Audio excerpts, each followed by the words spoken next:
প্রাকৃতিকভাবে দেশি মুরগি পালন করলে লাভ হওয়ার সম্ভাবনা সবচাইতে বেশি। এই যে দেখতে পাচ্ছেন ফাঁকা জায়গা, এইখানে মুরগির বয়স যখন 1 মাস হবে তখন আমি আমার মুরগিগুলো ছেড়ে দেবো। যা যা যা, ভিতরে যা, ভিতরে যা, যা, যা, যা, যা, যা। এদিকে আগে আমি হাঁস পালতাম, এই যে হাঁসের আমার পুকুর আছে, এখানে পানিগুলা শুকায় যাবে। এখন বৃষ্টির কারণে পানিগুলা আছে উপরে, পানি শুকায় গেলে চারদিক দিয়ে নেট দিয়ে একটা বেড়া দিমু, বেড়া দিয়ে এখানে মুরগিগুলা ছেড়ে দিব। আর প্রাকৃতিকভাবে ছেড়ে পালন করলে মুরগিতে লস হওয়ার সম্ভাবনা খুবই কম। আল্লাহর রহমতে লাভবান হওয়ার সম্ভাবনাই বেশি থাকে। কারণ প্রাকৃতিকভাবে মুরগি লালন পালন করলে তাদের খাবার খরচ একদমই কম লাগে। যা আপনি আবদ্ধ অবস্থায় পালন করলে যত খাবার খরচ লাগে, আর আপনার প্রাকৃতিকভাবে ছেড়ে পালন করলে ঠিক তার অর্ধেক খাবার খরচে আপনি মুরগি পালন করতে পারবেন। আর দেশি মুরগির তো এটা জন্মগত অভ্যাস যে তারা এই জমিতে এদিক সেদিক মানুষের আশেপাশের টুকটাক ময়লা ফালানো ওইসব জিনিস খেয়ে তারা বেঁচে থাকে।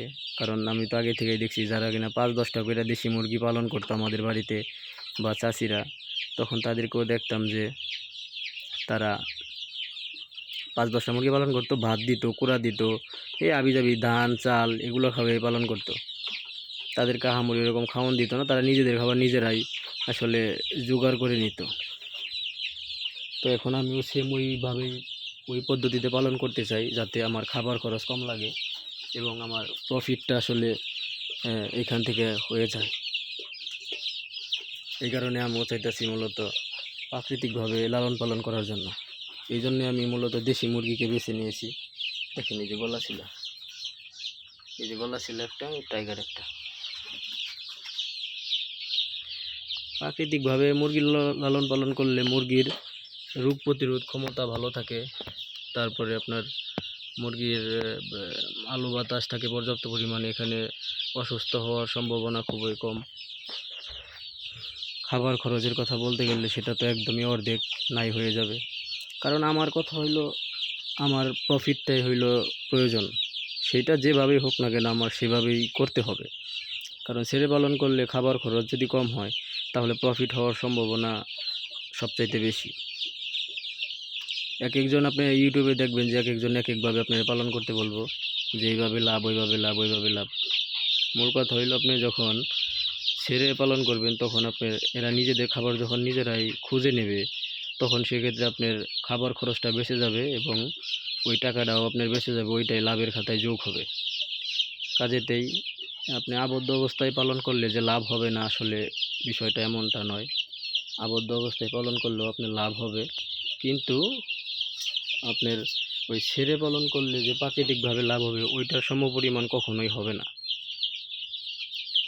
কারণ ছেড়ে পালন করার মধ্যে তো আপনার নিজের পকেট থেকে কোনো খাবার খরচ যাইতেছে না, ওইরকম যাবে কিন্তু তুলনামূলক কম। আর এইখান থেকে আপনার আবদ্ধ অবস্থায় পারলে খাবার খরচ সব আপনার পকেট থেকে দিতে হয়, বাহির থেকে কোনো খাবারই তারা পায় না। কাজেতেই সব কিছু মিলিয়ে আপনার প্রাকৃতিকভাবে লালন পালন করলেই আমার মনে হয় মুরগিতে সবচেয়ে লাভ করা সম্ভব, বিশেষ করে দেশি মুরগির ক্ষেত্রে। দেখা যাক কি হয় আল্লাহর রহমতে। যেহেতু শুরু করছি, শেষ পর্যন্ত টিকে থাকার চেষ্টা করব আল্লাহর রহমতে। আসলে মুরগির খামারে যখন আসি মুরগিগুলো দেখলে মন ভরে যায়। দেখেন তারা কিভাবে মনের সুখে খেলা করতেছে, যে যেমনি পারতেছে। আর ওইদিকে কতগুলা রোদ পোহাইতেছে, কেউ খাইতেছে, কেউ ঘুমাইতেছে, কেউ খেলা করতেছে।